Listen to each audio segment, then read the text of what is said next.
अगर मुझे स्टोइसिज्म उस दर्शन को, जिसके लिए मैंने अपनी जिंदगी समर्पित की है, कुछ ही मिनटों में समझाना हो, तो मैं शुरुआत प्राचीन ग्रीस से नहीं करता और न ही प्राचीन रोम तक पहुंचता।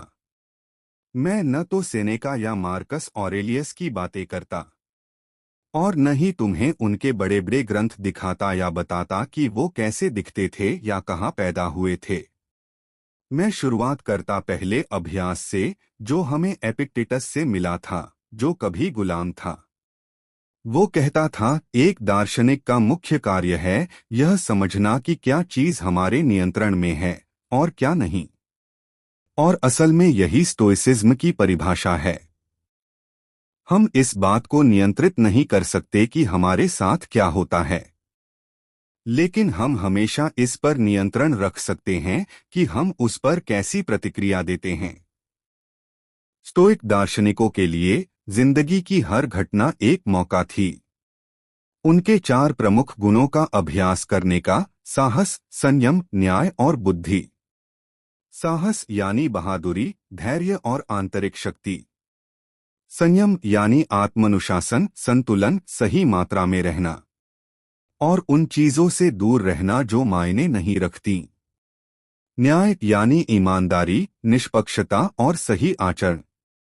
और बुद्धि यानी सीखने की लगन, समझ की खोज। यही असल में स्टोइसिज्म है। स्टोइक मानते थे कि जो कुछ भी होता है वो हमेशा इन गुणों को अपनाने का अवसर होता है। उन्हें पता था कि जिंदगी में चीजें गड़बड़ होंगी और होती भी हैं, लेकिन कोई भी परिस्थिति हमें इन गुणों का इस्तेमाल करने से नहीं रोक सकती, क्योंकि हमारे पास हमेशा बदलने, समझने और आगे बढ़ने की शक्ति होती है। मेरे हाथ पर एक टैटू है, the obstacle is the way, यानी रुकावट ही रास्ता है।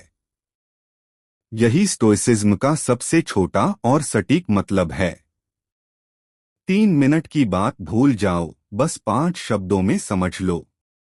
जो रास्ते में खड़ा है वही रास्ता बन जाता है, यानी रुकावट ही रास्ता है। यही स्टोइसिज्म का सबसे छोटा और सटीक मतलब है। 3 मिनट की बात भूल जाओ, बस 5 शब्दों में समझ लो। जो रास्ते में खड़ा है वही रास्ता बन जाता है। स्टोइसिज्म सिर्फ बातों या लिखने का दर्शन नहीं था। हालांकि स्टोइक्स ने शानदार किताबें लिखीं, लेकिन असली मायने थे इसे जीना।